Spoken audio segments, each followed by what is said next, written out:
안녕하십니까. YBC 뉴스 신세아입니다. 한 주간 경기도 소식 전해드립니다. 경기도와 수원시가 경영 합리화를 위한 업무 협약을 체결했습니다. 경기도가 사회복지사 처우 개선비 지원 대상을 늘립니다.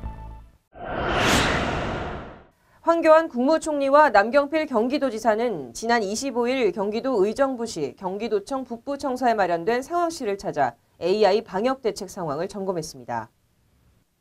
황 총리는 이날 AI 추가 확산을 차단하기 위해 정부와 지방자치단체가 철저한 현장 방역과 선제적 조치를 신속하게 추진해야 한다면서 철새 서식지에 대해 특별 방역을 실시하고 가금 사육농가 밀집 지역과 각종 방역 취약 지역에 대해서는 집중적인 방역 관리를 해야 할 것이라고 주문했습니다. 남경필 지사는 경기도에서 현재 각 시군에 예비비 18억 원을 투입해 AI가 조기 근절될 수 있도록 총력을 기울이고 있다며 앞으로 중앙정부와 각 시군과 함께 힘을 합쳐 농가 피해를 최소화하고 도민들의 우려를 불식시킬 것이라고 전했습니다.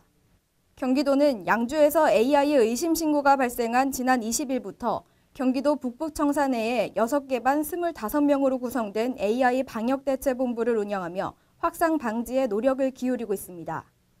도는 현재 양주, 포천 등의 이동통제초소 5개소와 겁전소독시설 3개소를 설치했으며 고양, 파주, 안성, 이천 등 도내 주요 지점에 각각 이동통제초소와 거점 소독시설을 추가로 설치하기로 했습니다.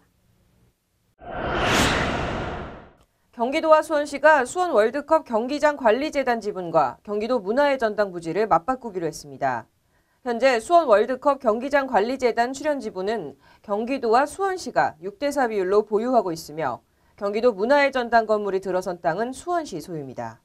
28일 경기도에 따르면 이날 남경필 경기도지사, 염태영 수원시장, 정기열 경기도의회 의장, 김진관 수원시의회 의장이 참석한 가운데 경기도 수원 월드컵 경기장 관리재단 경영 합리화를 위한 경기도와 수원시 양해각서가 체결됐습니다. 이번 협약은 연장과제 가운데 하나인 경기도 공공기관 경영 합리화 방안을 담은 경기도 출연기관의 통폐합 및 운영에 관한 조례에 따른 것.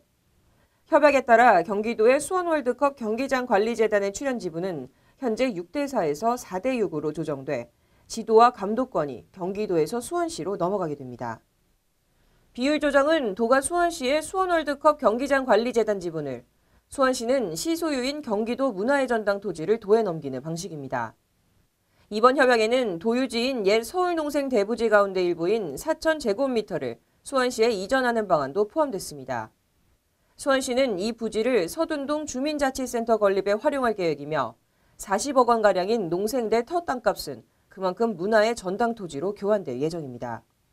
도와 수원시는 도시계획 변경, 감정평가, 월드컵 경기장 관리재단 정관 변경, 조례 개정 등을 거쳐 2018년 3월까지 이관 조치를 완료할 계획입니다.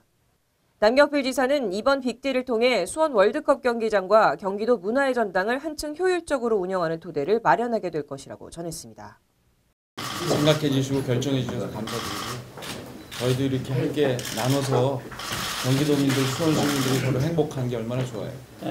양쪽에 신뢰관계가 있으니까 이게 가능합니다.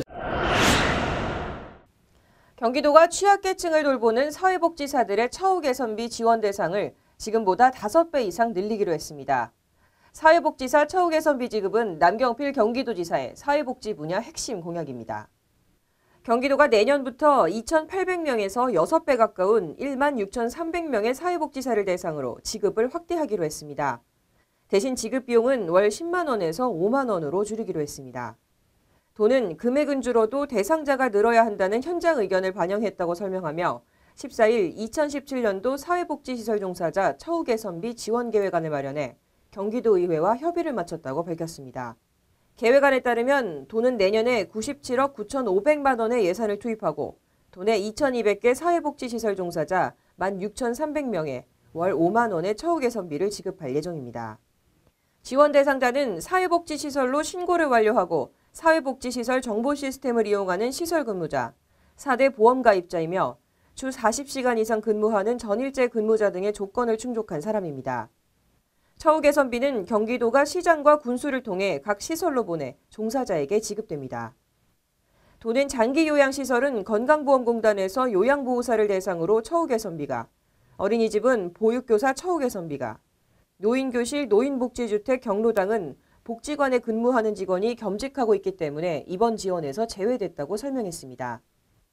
김분한 도복지정책과장은 대다수 사회복지시설 종사자들이 직원 간 갈등을 초래하는 일부 지원 방안보다는 지원 규모를 줄이더라도 대상자를 확대하는 방안이 좋다는 의견을 제시했다고 밝혔습니다.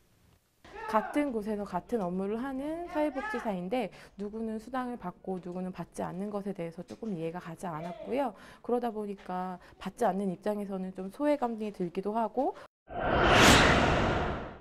경기도 이천과 안성 양계농장 세 곳의 AI 의심 신고가 모두 고병원성으로 확진 판정됐습니다.